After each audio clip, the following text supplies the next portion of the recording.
नमस्ते साथियों, आपका स्वागत है आधुनिक भारत के इतिहास के अगले इस वीडियो में, जिसका टाइटल अवध।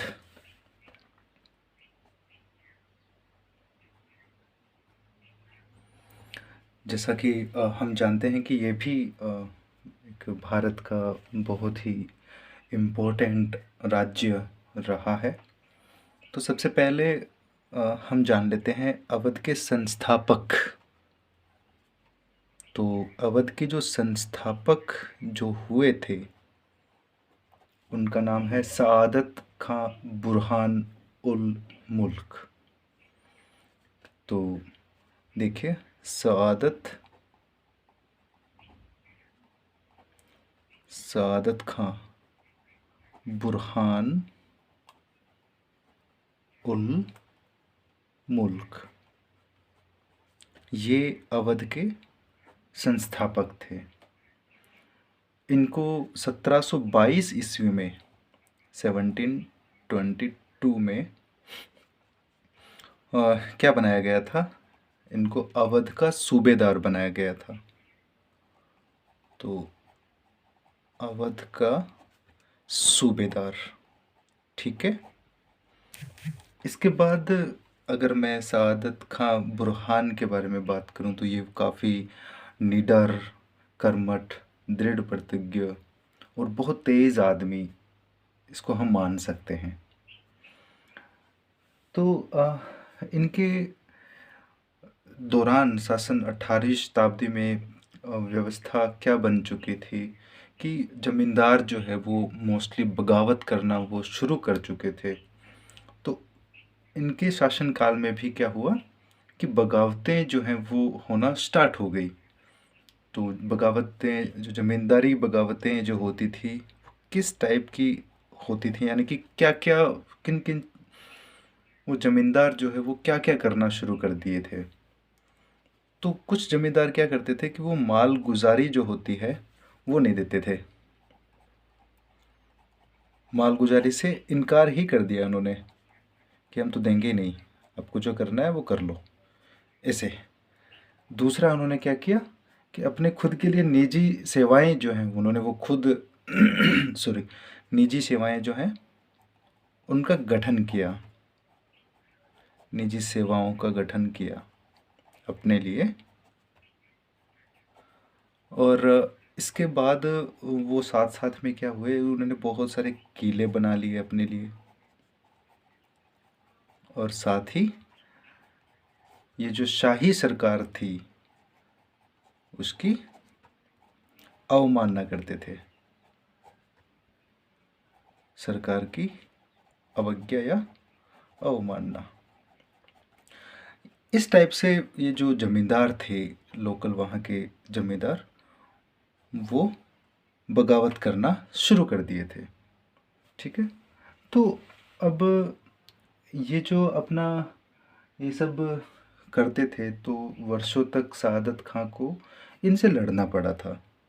जाहिर सी बात है, ये काफ़ी टाइम, एक दिन की बात नहीं है, एक महीने की बात नहीं है, ये एक बहुत लंबा दौर था। तो सआदत खां को इनसे बहुत लंबे टाइम तक इनसे लड़ना पड़ा था। इनकी जो अंधेर गर्दी जो थी उसको सआदत खां ने क्या किया कि ख़त्म कर दिया। किसको? अंधेर गर्दी जो होती है वो सआदत खां ने ख़त्म किया। उसके बाद बहुत सारे जो बड़े जमींदार थे, तो बड़े जमींदारों को सआदत खां ने क्या किया कि उनको अनुशासित कर दिया, अनुशासित बना दिया। इस तरह से सआदत खां का कार्यकाल चल रहा था। एक अगर सआदत अली खां से अगर कोई अवध से संबंधित क्वेश्चन बनता है प्रीलिम्स में, तो एक क्वेश्चन ये बनता है कि उन्होंने, क्या हुआ था कि 1722 में वो सूबेदार बने थे। तो 1723 में उन्होंने क्या किया इसके आगे आप हनी टैग लगा लीजिएगा क्योंकि ये बहुत इम्पोर्टेंट है। 1723 में सादत अली खान ने एक नया राजस्व बंदोबस्त किया। राजस्व बंदोबस्त कब किया था? 1723 में एक नया राजस्व बंदोबस्त वो लेके आए थे। क्या था ये रेवेन्यू सेटलमेंट जो था वो क्या था? तो इसमें ये बहुत सारी चीज़ें हमें पूछी जाती है। इसका जो मेन जो अ, उद्देश्य था वो ये था कि भू लगान जो है, भूमि लगान जो है वो क्या होना चाहिए? उचित होना चाहिए। भू लगान क्या होना चाहिए? उचित। यानी कि किसी के लिए ज़्यादा भी नहीं होना चाहिए तो किसी के लिए कम भी नहीं होना चाहिए। तो एक तो ये काम शहादत खान ने किया। इसके बाद अगर अगला काम उनका देखा जाए तो वो एक धार्मिक आधार पर वो कोई भी भेदभाव नहीं करते थे। ठीक है ना? तो नो डिस्क्रिमिनेशन, मैं लिखूँ discrimination, no discrimination on the basis of religion. ठीक है? रिलीजन यानी कि वो कोई भी धार्मिक भेदभाव नहीं करते थे। अब एक उनकी मृत्यु हो गई थी 1739 में। 1739 में उनकी क्या हो गई? डेथ हो गई। ठीक है? तो जब डेथ हुई तो डेथ होने से पहले या मरने से पहले उसने क्या किया कि अवध को स्वतंत्र कर लिया। मरने से पहले क्या किया? अवध को स्वतंत्र बना दिया उसने। ठीक है? और स्वतंत्र बनाया। और ये जो पद होता था, ये जैसे सूबेदार जब बनाया गया था तो इस पोस्ट को, इस पद को उन्होंने क्या किया? इस पोस्ट को या फिर पद को उन्होंने वंशगत बना दिया। वंशगत का मतलब राजा का बेटा राजा। ये इसने कार्य किया। साथ ही ये जो इसके बाद 1739 के बाद जैसे डेथ हुई तो उसके बाद गद्दी पे कौन बैठा? अवध का शासक अगला जो बना वो बना उनका बेटा। और उनका बेटा कौन था? सफदर जंग। ध्यान रखना है, सफदर जंग ये अगले शासक बने। ठीक है? अब धीरे धीरे इनके कार्यकाल चल रहा था। तो सफदर जंग को 1748 में क्या हुआ? 1748 में 1748 में दो चीज़ें इम्पोर्टेंट इनके शासनकाल में हुई। क्या हुई देखिए। तो इनको मुगल साम्राज्य का वजीर बनाया गया। साम्राज्य का वजीर बनाया गया 1748 में। और साथ ही क्या किया गया कि इनको इलाहाबाद प्रांत जो है, इलाहाबाद प्रांत भी इनको सौंप दिया गया। ये दो चीज़ें ध्यान रखनी है। पहली चीज़, मुगल साम्राज्य का वजीर बनाया गया किसको? सफदर जंग को। और साथ में दूसरा काम क्या किया गया कि इलाहाबाद जो प्रांत है वो इनको सौंप दिया गया। ठीक है? अब ये 1754 तक यानी कि 6 सालों तक, 1754 तक अपने प्रांत जो है अवध, एक तो अवध तो था ही, अवध और ये जो इलाहाबाद अभी मिला है ताज़ा ताज़ा, तो इन दोनों को उन्होंने क्या किया कि इलाहाबाद, इन दोनों को एक अच्छे से इनका शासन किया। और क्या किया साथ में कि इस पूरे माहौल में 6 सालों तक किसी भी प्रकार की अशांति का सामना इन्होंने नहीं करने दिया। ठीक है? इनकी एक रणनीति थी, बहुत अच्छी रणनीति थी। क्या रणनीति थी देखिए। ये जो जमींदार जो थे वो इस 4-5 टाइप से वो अपना बगावत कर रहे थे। तो इन्होंने, सफदरजंग ने क्या किया कि इन सभी बगावतों को दबा दिया था। इन सभी को सफदर जंग ने क्या किया, दबाया था। ठीक है।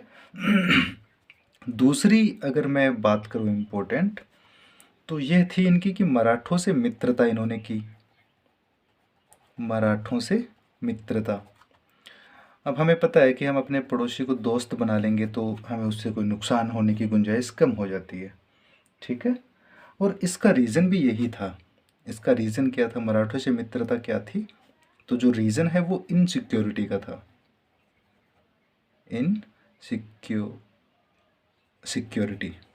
ठीक है। इनको जो भय था, जो डर था, इससे बचने के लिए इन्होंने क्या किया, मराठों से मित्रता कर ली।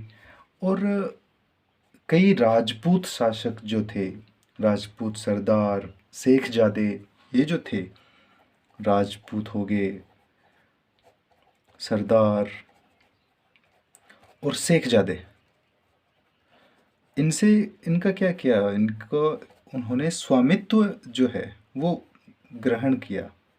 स्वामित्व यानी कि इनके, कि हमारे स्वामी आप ही रहेंगे। जैसे राजपूत हो गए, सरदार हो गए, और जैसे शेखजादे तो वो सब। अब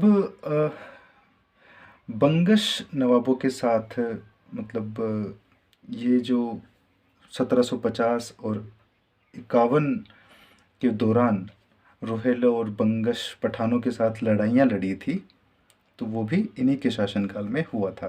क्या हुआ था देखिए, 1750 और 51 में क्या हुआ था बेसिकली। एक तो ये अपने रोहेले वंश एक है, अभी हम आगे इसका जिक्र करेंगे। रोहेलों और बंगश पठानों के बीच क्या हुई, इनकी लड़ाइयाँ हुई, पठानों से लड़ाइयाँ। ठीक है। इसके बाद आगे चल के क्या हुआ कि ये जो ये सॉरी, इस लड़ाई में, ये जो बंगश या रोहेलों के साथ जो लड़ाई हुई थी, तो इसमें जो मराठों से जो मित्रता थी, तो इन मराठों ने इनकी सहायता करी। राजपूत और जाट जो थे बेसिकली, उन्होंने क्या की, सहायता की। किस किस ने करी, एक तो मराठों ने करी और दूसरे जाटों ने करी। ठीक है। तो इनको अब सहायता करे तो उनको भी कुछ चाहिए ना, बदले में उन्होंने भी कुछ मांगा। तो इस वजह से, इनकी सहायता करने की वजह से, मराठों को उनको एक दिन के 25,000 रुपये सैलरी देनी पड़ती थी। 25,000 रुपये एक दिन के। और इसी प्रकार जाटों को कितनी सैलरी देनी पड़ी थी, 15,000 रुपये का जो खर्चा होता है वो जाटों को एक दिन का इन्होंने देना पड़ा। तो मैं यहाँ ले देता हूँ पर डे, पर डे। तो इस तरीके से ये शासन चलता रहा। इसके बाद उन्होंने क्या किया कि पेशवा के साथ इन्होंने संधि कर ली। क्या संधि करी पेशवाओं के साथ? पेशवाओं के साथ ये संधि करी कि पेशवा की हेल्प करेगा। ठीक है। किस में हेल्प करेगा पेशवा की? पेशवा की लड़ाई चल रही थी मुगल साम्राज्य के जो उस वक्त के शासक थे अहमद शाह अब्दाली, तो उनकी हेल्प करेंगे ये अवध के ये जो हुए थे सफदर जंग और आसपास के जो भी थे वो, तो ये संधि हुई थी। दूसरा, जो भारतीय पठान और राजपूत राजाओं के जो अंदरूनी विद्रोह को बचाने के लिए एक इनके बीच में एग्रीमेंट भी हुआ। क्योंकि अभी ये जो लड़ाई हुई थी ना, जिसमें इनको पेमेंट देना पड़ा, तो इन दोनों के बीच में एक सहमति हो गई, करार हो गया एक, कि हम ऐसा ऐसा ये सब चीज़ें को करेंगे। अभी पेशवा इसके बदले में अगर हेल्प करते हैं, तो पेशवा मराठा साम्राज्य उस टाइम पे थोड़ा अवध से बड़ा था, शक्तिशाली था। तो पेशवा को उस, मतलब मैं संधि के थोड़े से कुछ इंपॉर्टेंट पॉइंट आपको यहाँ पे लिखवा देता हूँ। तो ये पेशवा अवध पेशवा संधि सॉरी। तो इस संधि का जो बेसिक रिजल्ट निकल के आया वो क्या निकल के आया कि पेशवा जो है वो 50 लाख रुपए पेशवा को देने पड़ेंगे। पहली बात, पंजाब, सिंध, नॉर्थ इंडिया के कई जिलों का चौथ जो होता है वो किसको मिल गया, पेशवाओं को मिल गया। तो ये सब पेशवा के बेनिफिट हैं। एक तो 50 लाख रुपए, दूसरा ये अपना पंजाब हो गया, मैं लिख ही देता हूँ, पंजाब, सिंध और अपना नॉर्थ इंडिया, ये जो एरिया था इसके कई ज़िले, नॉर्थ इंडिया के कई ज़िले, कई ज़िलों की चौथ,